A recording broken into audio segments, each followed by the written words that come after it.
And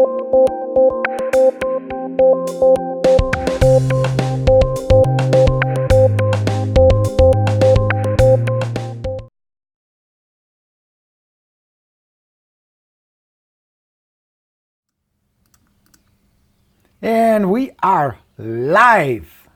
Hello, everybody. Coach Borino with you on this lovely Friday. Boy, it's gorgeous out there. I want to sneak outside and just chill in the backyard for a little while. But first, I need to talk to you. I want to make sure you know your yes number. That's our topic today. My name is Coach Borino. If this is your first time with me, very warm welcome. It's good to see you, good to have you. I do live coaching sessions here on Rockstars and on YouTube, of course. I broadcast it live, answer your questions to help you. I have only simple focus. I don't teach a whole bunch of stuff, but I do teach how to get leads, how to get appointments with those leads, and how to turn those leads and appointments into listings. That's my focus. Not a bunch, but very important, right? That's what a profitable business is. So if this is your first time, warm welcome. Join us. Glad you're here. I'm here to help you. So if you have any questions, just post them in a comment. We'd love to chat with you. Today we're going to talk about the yes number. Do you know your yes number? Do you know what a yes number is? And why is that important? Mr. Jim, good to see you, sir. Welcome, everybody who is with us here. Say hello to some folks. Tarun is here. Jeff is with us. Isa, Ellen. Who else? Antoinette, Lupita, Ellen. Very nice. All right, guys. So welcome to the session. Let's talk about your yes number and why that is important in real estate. So here is how you determine what it is, and here's why it matters. I'm going to use an example. So let's say you want to turn more for sale by owners into listings, right? Good leads, 70, 80% of FSBOs end up listing with agents, so you know you're working with a good source of leads. You just have to have a system. Maybe you're using mine, maybe not. So now, let's say today you reach out to 5 FSBOs. So, calls, and you make 5. Conversations. Well, let's say out of those 5 you have 3. Visits. Can you guys see it? Are we still in the shot? Yes, good. So out of those 3, let's say you decide I'm going to visit 2. And out of those 2 that you visit, you're going to put 1 on follow-up. And that turns into a listing.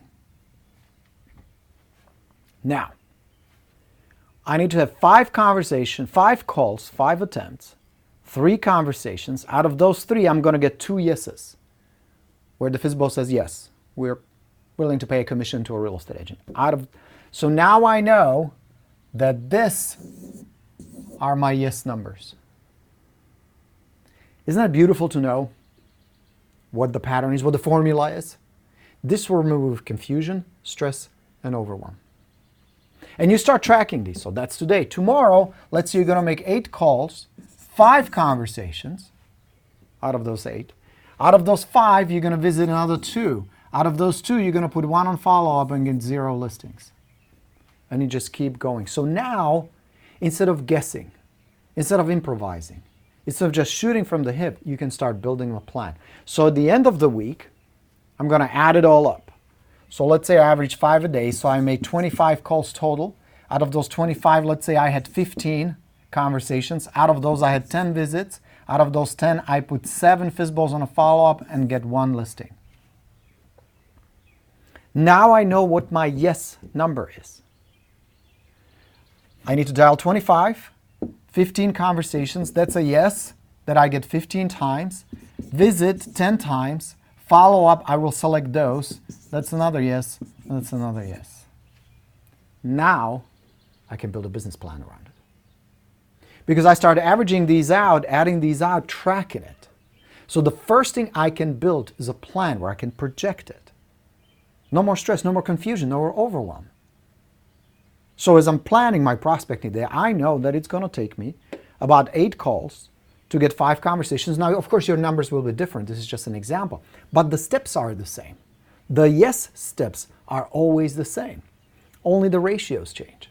And I'll show you in just a moment how you can improve those ratios. But first, you need to have a baseline. This is how you establish it. After a week of doing this, I have a pretty decent baseline. That's not going to vary hugely. That's not going to be a big variation. There'll be some fluctuation, but I can play with that. But now I know. Now, can I do the same with expired listings? Any leads. Any lead generation, any activity that results in leads, appointments, and listings, I can track this way. And I know what my yes is. So out of 25 dials, 1 listing. What is it for you? Do you know? Secret? Most agents don't know. Most agents don't want to track. You know why? Because this will hold you accountable. This will help you stay on track. Most agents don't. Most agents don't want to see the truth, that they're screwing around, wasting time, doing stuff that doesn't result in leads, appointments, and listings. This does. Because I'm talking to sellers. I mean, remember this post, I've showed it to you before, from my man Roy, where he went back and checked on 100 FSBOs. Look at that. Out of 100 for sale by owners, 94 were already listed with an agent. That's why I keep telling you, go after FSBOs, work expired listings, work your sphere of influence, work good open houses. That's plenty of business out there for you. And now knowing the numbers, I can start building formulas. Because then if I know this, I can say, all right, in the next 12 months, I would like to make, I don't know, $300,000. And I need to set up these funnels. This would be one funnel. And this can now become my blueprint, my roadmap. Are you with me? Are you doing this? If not, don't need to be fancy. You don't need to get too complicated, too elaborate. But you need to have some basic baseline, some basic numbers that will tell you. This is what it takes to go from point A to B to C to D. And there are only so many steps, like with these. How many calls? Now, maybe some of them, if it's a FSBO, I would even include either email or online form. How many do I need to reach out that respond to it? Calls, conversations, visit, follow-up, and then actual listings. And that's a trickle effect, of course. This doesn't happen right away. The contacts here will take some time, and through follow-up and building relationship and connection, start turning into listings. There'll be some delay, obviously, but you already know that. So I don't need to stress out over it. And I don't need to question and doubt. Or worse, come Monday morning, you come to the office and go, okay, how do I get business? You have it already planned and set up. Make sense? Isn't that an easy, beautiful way to do that? Those are your yes numbers. How many expired listings do you need to talk to get a yes? How many sphere of influence contacts you need to make to get a referral? All those can be tracked, projected. Now, step 2 to this is, how do I improve? Here's the beautiful thing. Each of these, I can improve. How can I improve online and email? Can I tweak the copy I use, the text I use? Of course, and I can experiment. What about calls? What can I improve there? Well, I can improve the conversation, which goes actually here. The words I'm using, how I communicate. Do I use the proper dialogue? Am I confident? Do I come across as pleasant? Is it easy? Not stiff, not salesy, not pushy. Can I change that? Can I change the time I call and experiment with that? When do I get the best, most yeses? Is it early in the morning? Is it in the afternoon? Same thing with expireds. Experiment. Where do you get the best response? What works the best? What about the visits? Can I bring some materials? Will that improve? Can I improve the dialogues and the questions I ask? Of course. All that can have an impact. And I can watch. Okay, I give this to the for sale by owner, here are the rates. If I give this to the for sale by owner, here are the rates. And I can compare, tweak, and improve. What about my follow-up? What can I change there? Can I change frequency? How often do I talk to them? Weekday versus weekend. Would that make a difference? Sure. This is how you improve your business. These incremental observational improvements over time can make you money, bring you leads, bring you listings, profit, and make you happy. Because now, instead of emotions, oh, I can't do that, I don't want to do that, and that's uncomfortable, you're driving based on logic, numbers, math, and it's very binary. Because here's the third part to it. Now I can set certain targets. I know my baseline, I did my tweaking, so I have a pretty good idea what's working now, and now I can set up a daily plan, weekly plan, and a monthly plan. Daily plan to set up a routine. Weekly plan to evaluate and adjust. and a monthly plan to reach some nice, hefty accomplishments, targets, and goals. And I would do this with maybe 4, maybe 5 funnels. That's all you need. You don't need to have 15 hooks in the water. Set up 4 or 5, but here's the trick. You cannot be just jack of all trades. You need to be master of these. That means you understand the mechanics, you have a system built, you have a good communication skills, you control the conversations, you have the marketing materials that support it, you have the frequency set up, you got it all dialed in, it's planned and it's executed. That's how it's done, my friends, and that's how rock stars do it. That's the secret, knowing your numbers. And I know it's math, and I know it's boring, I know it can be tedious, you need to have a calculator and be an engineer and analyze. But friends, I'm here to tell you, you cannot run a predictable, profitable business without it. The good news is, this shouldn't take hours to figure out. What's the main reason you won't do it? Is because you fuck around. You slack. Am I right? Well, not you personally, but other agents out there. Are you with me? Is this making sense? Is that helpful? Start immediately tracking. Now, this can be simple. Set up like a spreadsheet on Google Docs or Excel. Easy. Set up these columns, and this is the challenging part, go to work. That's the answer. Yes? All right. Good morning to you guys. Michelle saying good morning. Good morning. Lindsay, what's up? Leon. Lindsay, last night I asked the seller, will you be making any repairs before we put the house on the market? Beautiful. Good. That's a nice little neuro-linguistic programming. We're in this together. Fantastic. Love that. Good job, Lindsay. Hey, Joe saying hi to everybody. I've been working on a FSBO. After a couple of weeks, I always found the listed with another agent instead of me. It hurts my feeling and it discouraged me. How do I follow up and how do I close on them? Good question, Leon. Good news is, at least you know they're listing. At least you know that the advice I give you guys, go work FSBOs, they're going to end up listing with somebody. I'm not bullshitting. I'm not pulling out of my ass. That's what's happening. So you got evidence. That's the good news. The bad news is you lost an opportunity and probably a few $1,000s. So why? Ask yourself why. What can you do better next time? What happened with this seller? Why did they list with somebody else?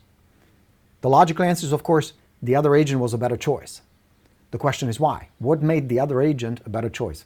Now, I don't want you to jump to conclusion, well, they charge less. They told them a higher price. That's not really the reason. The true reason behind all that, this is how they logically explain it, but the true reason behind it is emotional. Every seller without any exceptions makes emotional decisions, including that FSBO you lost. So now ask yourself, what emotion did I trigger that caused them to list with somebody else? In other words, why was the other seller a better choice? Why did they like the other agent better? Why did they respect it and trusted the other agent better? What was it about the other agent? Now, maybe you know the answers, maybe you don't. But if you don't, that's okay. What you need to do is figure out in your communication, as you reach out to the FSBO for the first time and then as you follow up, what do I need to do? How do I need to communicate? The questions I need to ask. What does it take in order for them to like me, trust me, and respect me? You see, what you missed in the process is that the seller was getting ready to interview and list the property. You missed that part. They didn't reach out to you. You didn't communicate to them either. So the problem there was status. They perceived you as helpful, friendly, but not the authority, and definitely not the choice that they wanted to make to list the property. So here's what I'm going to give you from a practical standpoint. Establish high status from the very beginning. In other words, you're the confident, competent, helpful advisor from the very beginning. No salesy shticks, no pushy scripts, but also not too nice, too needy, too desperate. You're right in the middle. That's one. Two, make sure you have the frequency in place. Following up with for sale by owners, if you don't follow up at least once every 7 days. Now, if the FSBO is really motivated and really hot, I would do it way more often than that. But if the frequency is off, you're going to lose them. The other agent had a better follow-up in place. There was stronger bond and stronger relationship. It always does. It's always like that. So improve first impression, first contact, step one. Step two, improve your follow-up. Follow-up must be helpful. follow-up must be frequent. That's the secret. Now, if you don't have it, get this. This is my system. It's called FSBORINO. Go to FSBORINO.com, order it. This will walk you through everything. How to make a good first impression, what dialogues to use, the best questions to ask the FSBO, how to qualify them, and most importantly, it has an entire library of follow-up. How to keep in touch, how to bond without being annoying and salesy and needy and pushy, and how to get a listing at the end. It's really good stuff. Go to FSBORINO.com, order it, or come do the path with me if you want. It's part of the path. You can get it as part of the whole coaching program. That's goborino.com. So if you're not a member, Leon, go jump on it, okay? What's happening, Christopher? Good to see you, my son. How are you? Borino, I knocked on a $2 million door from expired program. He said he had a lot of literature to get to. I understand his CDE. After I send a thank you card, what would you do to land the listing? When they say I have a lot of literature, how much fun do you think and how important it is for the seller to thumb through all the sales materials, through all the marketing shit, and pick an agent? Do you think that a fancy brochure will make a $2 million property owner go, this is my agent. This is the one I'm going to list with? I mean, it helps. You have the expired package. You have the expired brochure that's part of the Expired Plus, which is fantastic. I'm glad you're using it, Chris. That's really good. But at the end, it's going to be just like with the FSBOs we talked in Leon. The trust, the connection. Your ability to build a connection with the seller that makes them think, Chris is my best choice. He is the most competent, he's the most confident, he's the most helpful. Those are the three qualities that every seller looks for. And if you don't have them, no amount of fancy marketing, brochures, postcards, letters can ever replace it. They can substitute and they can reinforce it. They can be congruent with your message. But at the end, if you personally don't make a strong first impression, you don't stand a chance. So the three qualities you must deliver is confidence, that you trust yourself, you're confident in your abilities. It's a combination of personality, communication, the energy you bring. Competence, how competent you are as a real estate agent. Can you be trusted? Do you know how to price a listing right, get it sold, take care of your clients? And being helpful. Being helpful. Being cool. Having the seller's best interest at heart. These are the three things. If you combine these and if you deliver them at level 5, the highest level, you're going to get a lot of listings. You're going to help a lot of clients. You're going to rock it. If one of these is missing, if confidence is missing, you're kind of cross as weak. Because if you don't trust yourself, how do you expect the seller to trust you? If you don't believe in yourself, how do you expect them to believe in you?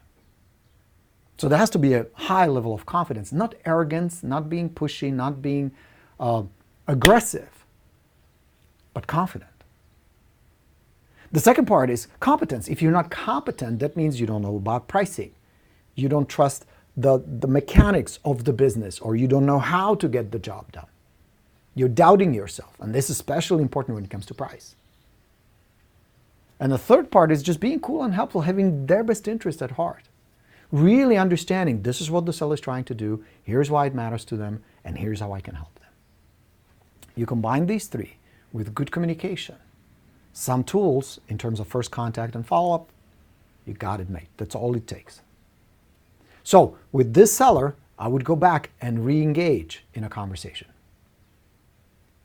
Yes, you can use the library of the Expired Plus, follow up with them, send them some stuff, but it's not going to be the fancy marketing that wins listings.